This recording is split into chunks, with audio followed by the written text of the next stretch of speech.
युवा मोर्चे के नेता के साथ डिबेट कर दे तो हम लोग भी चैलेंज देते हैं। आओ अमित भाई, गांधीनगर महात्मा मंदिर के कैंपस में आपके और हमारे बीच में डिबेट हो जाए। डिबेट के 3 मुद्दे रहेंगे, 3 मुद्दों पर डिबेट हो जाए कि किसने करवाया हरेन पंड्या का खून, कौन है जिम्मेदार कौसर बी के ऊपर हुए बलात्कार के लिए, और तीसरा मुद्दा डिबेट का हो जाए गुजराती आर्किटेक्ट महिला मानसी। આ જન આક્રોશ રેલી એ ગુજરાતની જનતાને આત્માને ઝંઝોળવા માટે છે, અને એટલા માટે ઝંઝોળવા માટે છે કે આ ધરતી એ રવિશંકર મહારાજ, ઇન્દુલાલ યાજ્ઞિક અને નરસિંહ મહેતાની ધરતી છે। આ ગાંધી અને સરદારની ધરતી છે, અને એટલા માટે સમગ્ર ગુજરાતની 6.5 કરોડ જનતા એ સવાલ પૂછી રહી છે કે ભારતીય જનતા પાર્ટીના એક 56 ઇંચની છાતીવાળા નેતાનું ચરિત્ર એવું કેવું ઉજળું કે એપ્સ્ટીનની ફાઇલોમાં નામ આવ્યું છે। બહુ મોટા ઉપાડે દેશને દુનિયામાં જઈને ફાકા ફોજદારી કરો છો, હવે કેમ બોલતી બંધ થઈ ગઈ? આવો ને જવાબ આપો કે જેફરી એસ્ટીનની જોડે આ વિશ્વગુરુ, તમે શેની સલાહ લેવા જતા હતા? વિશ્વગુરુ 8 વર્ષની, 10 વર્ષની, 12 વર્ષની દીકરીઓ એને એક ટાપુ પર લઈ જઈ આ દેશ અને દુનિયાના પૂંજીપતિઓએ એમની ઉપર બળાત્કાર ગુજાર્યા, અને બળાત્કાર ગુજારનારા જે માણસોનો મુખ્ય સરગના, એમનો મુખ્ય સૂત્રધાર જેફરી એપ્સ્ટીન, એનું કન્વિક્શન થયું, એટલે કે ફક્ત આરોપ નહીં, ગુનો પુરવાર થયો કે હા, આ જેફરી એપ્સ્ટીન નામનો માણસ એ ટાપુ પર 8, 10, 12 વર્ષની દીકરીઓને આખી દુનિયામાંથી બોલાવતો, માનવ તસ્કરી કરતો, અને એની ઉપર બળાત્કાર ગુજારવા માટે દુનિયાના મોટા મોટા સેલિબ્રિટીઝ અને પૂંજીપતિઓને આમંત્રણ આપતો। આનો ગુનો સાબિત થયા પછી નરેન્દ્ર મોદી, આપણા વિશ્વગુરુ, એમની સલાહ લેતા ઝડપાયા છે। વાહ મારા વિશ્વગુરુ, વાહ!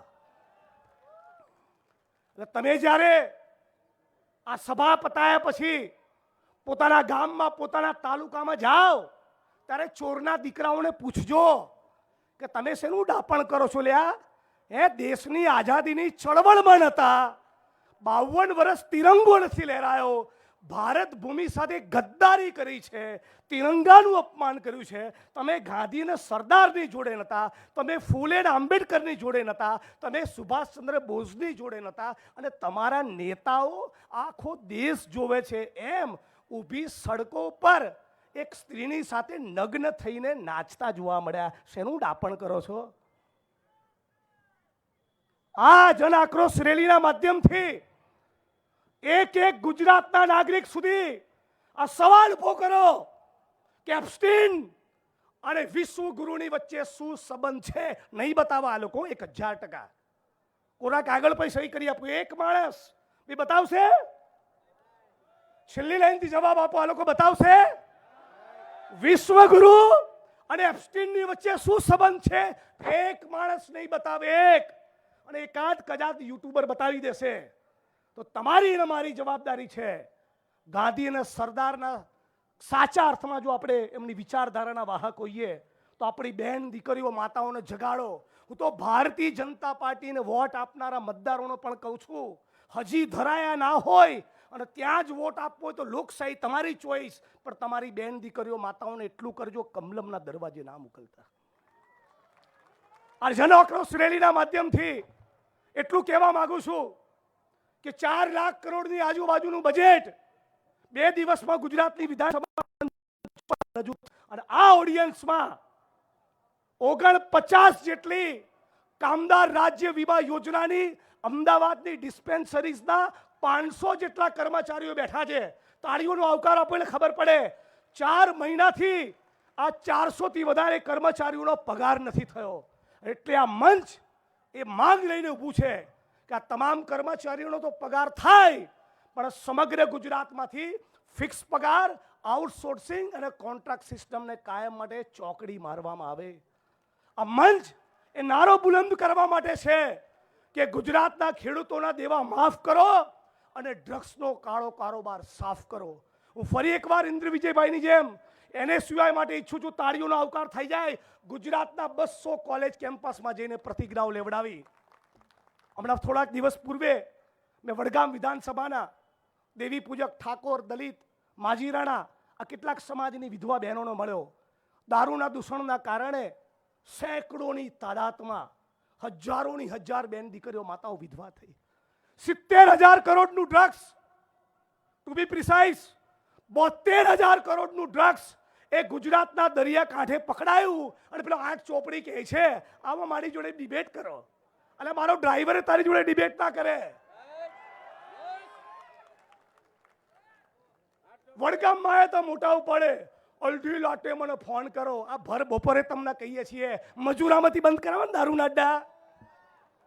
ગુજરાતના મુખ્યમંત્રી ભૂપેન્દ્રભાઈ પટેલના વિધાનસભા ઘાટલોડિયામાંથી બંધ કરાવો દારૂના, એટલે ખબર પડે. ચરસ, ગાંજો, દારૂ અને ડ્રગ્સના કાળા કારોબારમાંથી ગુજરાતનો જે પણ મંત્રી કમાય એ ગુજરાતની આ ભૂમિનો ગદ્દાર કહેવાય. એ કહેવા માટે મંચ ઉપર આવ્યો છું. આપ તમામ લોકોને મારી વાણીને વિરામ આપતા પહેલા એટલું કહીશ કે આ સંઘીઓ છે ને એ ગમે તેટલો ફાટવા કરે, ભલે 150 સીટ આવી, 1 નંબરના કાયર છે, બુઝદિલ. આમનો ઇતિહાસ ગદ્દારીનો અને બુઝદિલીનો છે. આ ખોટા કેસ કરવા સિવાય અમની કોઈ ત્રેવડ જ નથી. એટલે આમની સામે તો છાતી ખોલીને લડો, ગુજરાતના ખૂણે ખૂણે લડો. અને ગુજરાતની વર્તમાન અને આવનારી પેઢીને થવું જોઈએ કે ચરસ, ગાંજો, દારૂ, ડ્રગ્સના મુદ્દે કોઈએ સાચા અર્થમાં ઇન્કલાબ કર્યો હોય તો ઇન્ડિયન નેશનલ કોંગ્રેસ અને કોંગ્રેસ પાર્ટીએ કરીને બતાવ્યો. આજે છેલ્લી મારી વાત કરીને વાણીને વિરામ આપું છું. તાલુકા જિલ્લા પંચાયતની ચૂંટણીઓ છે. તાલુકા જિલ્લા પંચાયતની ચૂંટણીમાં પૂરી તાકાત, પૂરા ઉત્સાહ અને જોમથી આપણે બધા જો મચી પડીએ અને અદ્ભુત પરિણામ આવે તો મને લાગે છે કે 2027નો દરવાજો પણ આપણા માટે ખુલશે. આ મંચ ઉપર તુષારભાઈ ચૌધરી અને અમિતભાઈ આપણા પ્રદેશ પ્રમુખ માટે પણ તાળીઓનો આવકાર થાય. 5000 કિલોમીટરની એમણે યાત્રા કરી છે. આ તપસ્યા એમની એડે નહીં જાય. આપ તમામ લોકો મોટી સંખ્યામાં ગુજરાતના ખૂણે ખૂણેથી ઉપસ્થિત થયા છે. આપ તમામ લોકોને હું સેલ્યુટ કરું છું, વંદન કરું છું. મારી સાથે એક નારો લગાવજો, હું કહીશ લડેંગે, અને તમારે કહેવાનું જીતેંગે. અને બીજો નારો લગાવીશ કે ધરતી અપને આપ કી નહીં કિસી કે બાપ કી. રાહુલજી કીધું છે ને ડરો મત, તો ये धरती अपने आप की. अरे 4 વાગ્યાની ચા બાકી હોય એવું ના બોલાય. એમ 2 હાથ ઊંચા કરીને ये धरती अपने आप की, ये धरती अपने आप की, लड़ेंगे लड़ेंगे